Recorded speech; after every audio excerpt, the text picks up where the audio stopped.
Bonjour et bienvenue à tous les curieux et passionnés de coaching pour ce podcast du FFRC, soit le Forum francophone de la recherche en coaching. Mon nom est France Asselin. Je suis une coach, une chercheuse faisant partie des membres fondateurs du FFRC. Aujourd'hui, je discute avec Marie-Gwen Castel-Girard, instigatrice avec Stéphane Coulier du FFRC. Marie-Gwen est psychologue organisationnelle et s'est intéressée pour sa thèse de doctorat aux compétences de coach. Marie-Gwen nous présente ici un article écrit par Ben Van Den Assam et Jonathan Passmore, paru en 2022 dans la revue scientifique Consulting Psychology Journal, dont je traduis le titre « Comment les coachs expérimentés utilisent la pleine conscience dans la pratique et comment ils savent qu'elle est utile ou bénéfique ». Bonjour Marie-Gwen, peux-tu nous dire brièvement ce qui t'a particulièrement intéressé dans cet article? Oui, merci de ton accueil, France. Le thème du mindfulness, qu'on peut traduire par pleine conscience ou présence attentive, c'est en soi un thème qui m'intéresse beaucoup. Je médite depuis quelques années et donc je me questionne sur comment appliquer la pleine conscience dans un contexte de coaching, comme je suis une coach en début de carrière. C'est justement ce dont traite cet article. On l'a choisi parce que je trouve que c'est vraiment intéressant d'interroger les coachs sur leur compréhension et leur application du mindfulness pendant des séances de coaching. Il y a quelques études qui ont été réalisées afin de tester l'efficacité d'intervention de coaching basée sur la pleine conscience, mais la capacité de pleine conscience des coachs, c'est un sujet qui a été peu étudié dans la recherche scientifique jusqu'à maintenant, à ma connaissance.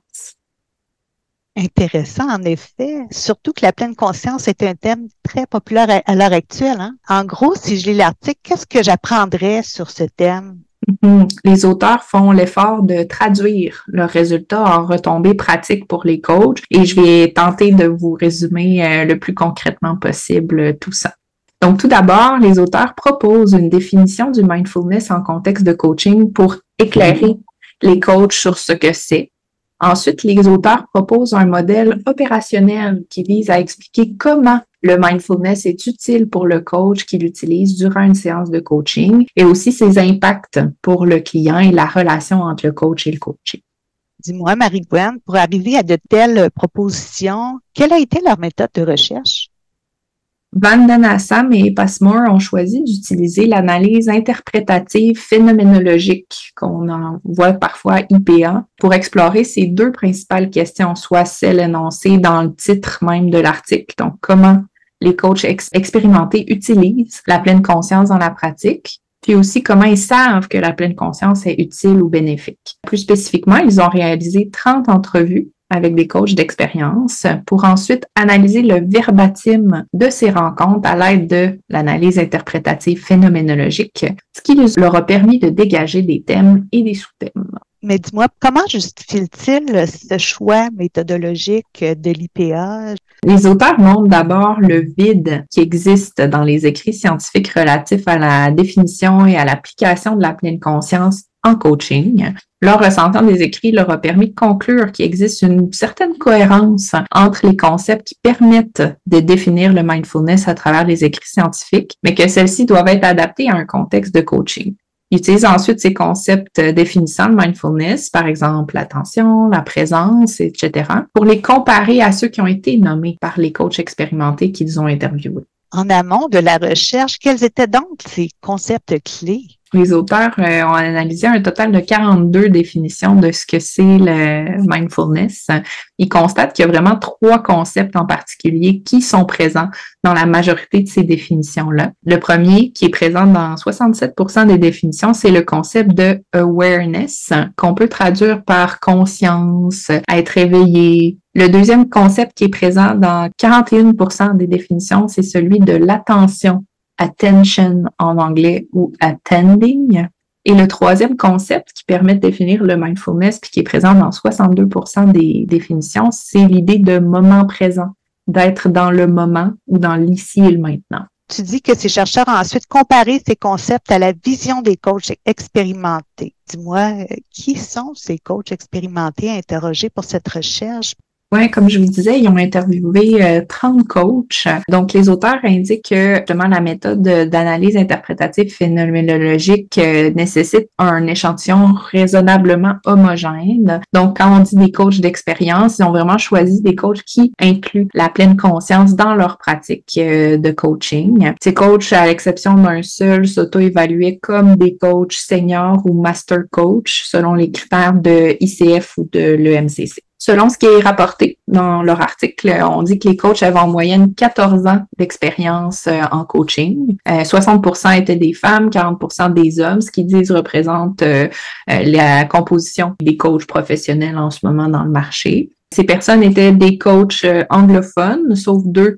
Il y avait un âge qui se situait entre 39 et 70 ans avec une moyenne d'âge de 54. Souligner aussi que 23 ont soit des qualifications de postgradués en coaching ou en processus de les terminer. Donc, des coachs qui sont formés, qui ont une connaissance du coaching. Puis dis-moi, au niveau de l'approche par rapport au mindfulness ou plus largement comme coach, ils sont formés sous quelle approche? Les auteurs soulignent que plusieurs avaient des inclinaisons pour des approches similaires à la pleine conscience ou au mindfulness, donc des approches de Gestalt, d'approches cognitivo-comportementales, approches centrées sur la personne, psychodynamique ou encore les systèmes familiaux. Tu disais au début de l'entrevue que les auteurs aboutissent à une définition du mindfulness en coaching. Peux-tu nous la donner, cette définition? Bien sûr. Leur définition, c'est en fait une énumération de ce qui décrit la pleine conscience en contexte de coaching. Comme les auteurs l'indiquent, la définition qu'ils proposent intègre autant les propos des coachs expérimentés qu'ils ont rencontrés sur leur utilisation de la pleine conscience et les impacts qu'ils remarquent dans leur pratique de coach, et aussi les caractéristiques conceptuelles des différentes définitions qu'on a parlé un peu plus tôt, qu'ils avaient analysées. Donc, une traduction libre de leur définition, ce serait que la pleine conscience en coaching, c'est basé sur l'utilisation d'une plus grande conscience dans l'ici et le maintenant, d'être présent et de faire preuve de présence et de concentration, d'être dans le non-jugement, de démontrer de la curiosité et de la bienveillance, de créer de l'espace pour le client et d'exercer de façon efficace et respectueuse. Bon, une bonne définition, merci. Mais dis-moi, pour toi, comment comprends-tu la fin particulièrement de cette définition d'exercer de façon efficace et respectueuse? Oui, j'en comprends que la pleine conscience, ça permet aux coachs d'être plus efficaces. C'est ce qu'ils rapportent dans les propos aussi des coachs expérimentés. Ça leur permet d'être plus efficaces dans leur façon d'intervenir, puis que toute cette attitude de bienveillance puis de non-jugement, ça leur permet aussi d'être plus respectueux envers l'expérience de son coaché, de rester centré sur son expérience. Si je traduis ça là, comme une coach certifiée ICF, je vois que plusieurs éléments sont en lien avec la compétence être en présence comme coach. Effectivement, une contribution de l'article, selon moi, c'est justement le lien que les auteurs établissent entre cette capacité d'être pleinement conscient du coach, puis ce que ça permet justement pour le coaché, puis dans la dynamique entre le coach et le coaché. Les coachs interrogés parlent que ça améliore la communication entre le coach et le coaché, que le dialogue est plus fluide, que le coach a accès à des signaux verbaux, mais aussi non verbaux et des ressentis qui le renseignent sur l'état de la relation, puis où en est sur le coaché dans ses réflexions. Et donc, les auteurs avancent que la pleine conscience serait un prérequis nécessaire pour bien travailler avec son coaché. Exact. Les auteurs précisent qu'il y a plusieurs ingrédients clés qui ont des effets qui s'additionnent et qui donnent des résultats plus grands que la somme de ces parties. On trouve plusieurs extraits de témoignages dans l'article des coachs expérimentés sur ces différents concepts-là. Puis ça donne des idées des multiples façons qu'on peut être pleinement conscient comme coach. Tu me donnes le goût de lire ou de relire plus en détail l'article. Je vais pouvoir faire des parallèles entre ma pratique et ce que les autres coachs d'expérience font qui ont participé à la recherche. Je veux aussi plusieurs éléments de compétences ICF. Là, je reconnais les valeurs, en plus, promis par ICF, ne serait-ce que le respect et la bienveillance. C'est important là, dans l'article, d'après ce que j'entends, de ce que tu me dis. Puis pour faire un lien avec cette notion de bienveillance, ICF dit même dans ses énoncés éthiques que le coach adhère à la philosophie de faire le bien, pas juste d'éviter le mal. C'est quand même important comme posture qui est suggérée par ICF. Ben oui, c'est intéressant. Puis les auteurs, ils proposent que la pleine conscience, c'est justement un moyen pour les coachs de se préparer à entrer l'espace de coaching en étant plus présent, plus efficace. Donc, on peut faire des liens avec incarner les valeurs, justement. Ouais, on revient sur le plus efficace. Hein? Que veux-tu dire encore une fois?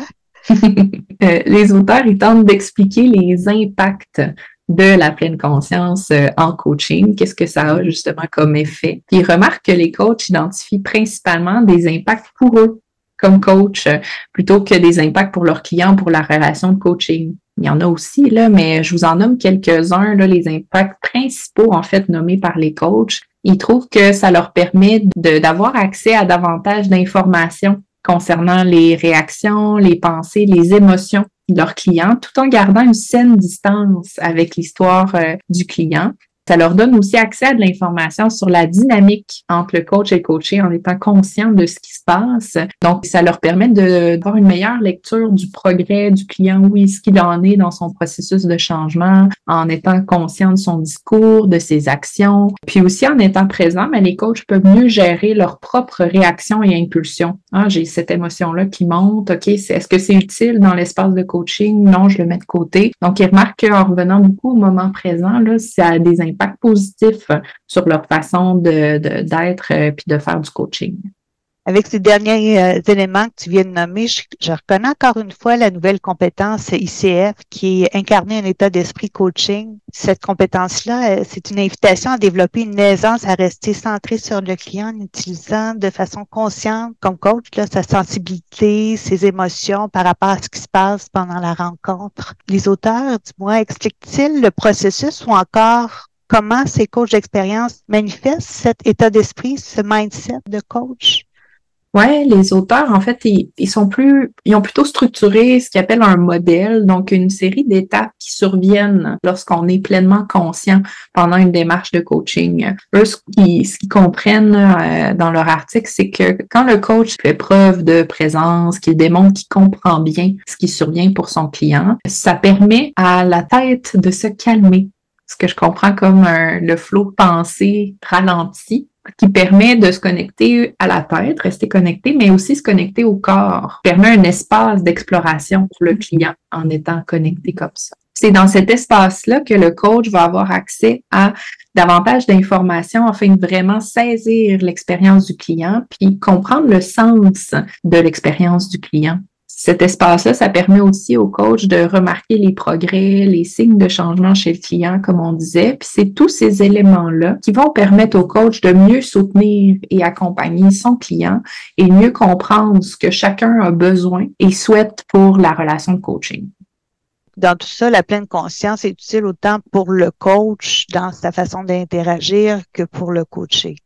Oui, tout à fait. Comme on disait, l'article, les coachs rencontrés, en fait, pour l'article, parlaient surtout des impacts pour eux comme coach, mais il y a aussi des impacts positifs pour le coaché. Puis j'avais justement envie de vous en nommer quelques-uns, des impacts positifs pour le coaché et même pour la relation de coaching. D'abord, il semble que cette pleine conscience-là du coach, entre autres, mais ça permet au coaché d'être pleinement présent lui aussi. Dans un monde où tout est instantané, tout va vite, les coachs rapportent que d'être centré sur le moment présent, ça a l'effet de calmer l'esprit du coach, mais aussi du coaché. Si on continue sur ce calme-là qui est très intéressant, là, les chercheurs soulignent que ça permet de faire de la place pour explorer avec curiosité et sans le jugement son expérience, que ce ralentissement-là, cet espace-là, ça permet ça, que ça semble aussi être un espace où on peut tester différentes options qui étaient peut-être pas envisageables quand on était dans l'action, dans l'intensité. Ça permet de faire des choix conscients et éclairés aussi, plutôt que de réagir à la situation, d'être action-réaction, là. Donc, il y a plusieurs coachs qui vont mentionner que ce ralentissement, ce calme-là, ça contribue entre autres à cet espace de confiance, cet espace sécuritaire pour favoriser l'exploration d'expériences peut-être même plus douloureuses ou honteuses pour le client. Donc, la pleine conscience, ça semble permettre de donner un sens plus fort aux expériences du coaché, puis lui permettre peut-être de passer par-dessus justement certaines épreuves ou tester des nouvelles façons de penser et d'agir. C'est intéressant. Donc, se détacher en quelque sorte, hein, avec une certaine hauteur. Puis, je poursuis. Tu as mentionné que ça avait des impacts positifs aussi pour la relation de coaching. Oui, il y a certains coachs qui rapportent que la pleine conscience, ça semble solidifier la relation de coaching. Entre autres, je pense parce que le coaché sent que son coach est complètement présent pendant les séances, puis est vraiment soucieux de bien comprendre son expérience dans toutes ses nuances pour bien l'accompagner. Intéressant encore comme élément, surtout dans un contexte où l'intelligence artificielle prend de la place et où il est question de remplacer parfois un coach par une machine. Hein? Puis cette présence humaine est, je pense, aussi une dimension qui fait une différence dans notre monde du travail où l'isolement a pour effet à la longue d'user et affecte même la santé mentale. On a vu à quel point ce phénomène-là d'isolement a été exacerbé avec le coaching. J'ai le goût qu'on prenne un petit moment de pleine conscience live. J'ai envie de te demander où est-ce que tu en es dans tes réflexions dans le moment présent, là, maintenant. Si je m'arrête là pour me faire une tête là, sur les essentiels à retenir en lien avec la pleine conscience, fait que pour soutenir le client en toute conscience, c'est de lui manifester une compréhension empathique de ce qui est dit au fur et à mesure, d'ouvrir un accès qui est calme pour rendre propice la réflexion du coaché. Tu sais, ce calme-là, ça lui permet de toucher à des émotions. Tu parles de corps et de tête, là, mais tout ça entre en considération. Cet espace-là, calme, est favorable à l'identification d'informations utiles pour le processus coaching, utile au coaché pour lui-même, mais aussi utile au coach pour comprendre ce qui se passe pour le client. Reste que tout ça, ça dit pas comment les coachs font pour manifester cette sensibilité à soi et à l'autre et ce qui se passe dans l'action. Comment toi, tu vois ça? Une belle question. Puis l'article va pas aussi loin. C'est un des premiers sur le sujet, donc qui permet de mettre en place une fondation. Là. Les prochains articles vont pouvoir construire sur la définition qu'il propose et aller plus loin en s'intéressant un peu plus au comment que tu questionnes. Justement, là, qu'est-ce que les coachs conscients font, en fait? C'est justement la question qui me reste après la lecture de l'article. Là. Comment est-ce que moi, comme coach, je peux utiliser tous les ressentis, les émotions, les pensées que je vais remarquer en étant pleinement consciente? Comment est-ce que je peux même les manifester comme coach aussi dans une séance de coaching? J'aime ta question. Si certains auditeurs ont envie de partager leurs réflexions dans les commentaires suite au podcast, nous serions curieuses de vous lire. D'ailleurs, ce que j'en pense, là, c'est une excellente façon d'apprendre que de s'arrêter, de réfléchir à ce qui s'est passé en nous et dans la relation suite à un coaching. Cela nous permet d'apprendre et de développer des stratégies à appliquer la prochaine fois. Oui, je pense que cet arrêt réflexif, si je peux l'appeler comme ça, il est essentiel pour développer cette réflexivité dans l'action, d'être capable de s'adapter pendant la séance de coaching, pendant que ça se passe dans le moment présent, justement. Ça me rappelle une des conclusions de ma thèse sur les compétences des coachs où ce qui se dégageait, c'est ce qui était vraiment important pour le coach, c'est cette capacité qu'il a d'aller puiser dans un large éventail d'outils, de comportements, tu sais, comment il lit son environnement en fait, puis comment, en fonction de sa lecture, qu'il décide consciemment, est-ce que ça c'est le bon outil pour le moment? Est-ce que c'est le bon comportement que je dois avoir? Est-ce que je suis dans la bonne attitude pour bien accompagner mon client? Donc, c'est comme si l'article nomme comme ça d'ailleurs, que le mindfulness, c'est au-delà d'une technique ou d'un outil, c'est un art. Tu sais, c'est une capacité à choisir la bonne intervention dans le contexte. Ça permet ces ajustements-là en continu, ça permet de décider ce qui est utile, quand c'est le temps de changer de direction peut-être dans la démarche de coaching, puis d'essayer quelque chose de nouveau. Tu dis la bonne intervention, mais aussi la bonne intention comme coach. Mm-hmm. À ce moment, je pense que la sagesse entre aussi en ligne de compte. Qu'est-ce que je veux mettre de l'avant comme coach? Comment je prends soin de mon client dans cette dynamique-là? Avant de terminer, quoi d'autre a attiré ton attention, Marie-Gwen? Oui, mon passage préféré de l'article, j'ai trouvé ça intéressant comme réflexion. Les auteurs, ils proposent que par cette attitude de curiosité, d'observation, d'attention qu'on parle depuis tout à l'heure, le coach, il devient un exemple de ce que devrait être le coaching, c'est-à-dire un espace qui promeut l'apprentissage, le changement à travers le temps, plutôt que la recherche de solutions instantanées à des problèmes. Puis j'ai encore une question, évidemment. Les auteurs donnent-ils des trucs pour se développer et accroître cette capacité de travailler en pleine conscience? Ben, les auteurs amènent l'idée que je trouve intéressante que les coachs qu'ils ont rencontrés leur ont dit que la pleine conscience, c'est quelque chose qu'on doit expérimenter pour la comprendre. C'est pas seulement intellectuel. Donc, ça m'amène à peut-être t'inviter toi, mais aussi les auditeurs, à l'expérimenter, cette pleine conscience-là qu'on parle depuis le début du podcast. Des exemples de comment est-ce qu'on peut mettre en pratique la pleine conscience. Ben, vous pouvez prendre quelques minutes aujourd'hui pour être pleinement conscient des bruits qui vous entourent, des sensations physiques présentes en ce moment. Ça peut être même d'être pleinement conscient dans certaines de vos activités. Beaucoup m'ont déjà dit des marches en forêt, ça leur permet d'être vraiment connectés avec tous les couleurs, les sensations, les odeurs qu'il y a autour d'eux. Ça peut être en méditant de façon formelle là, sur notre coussin de méditation.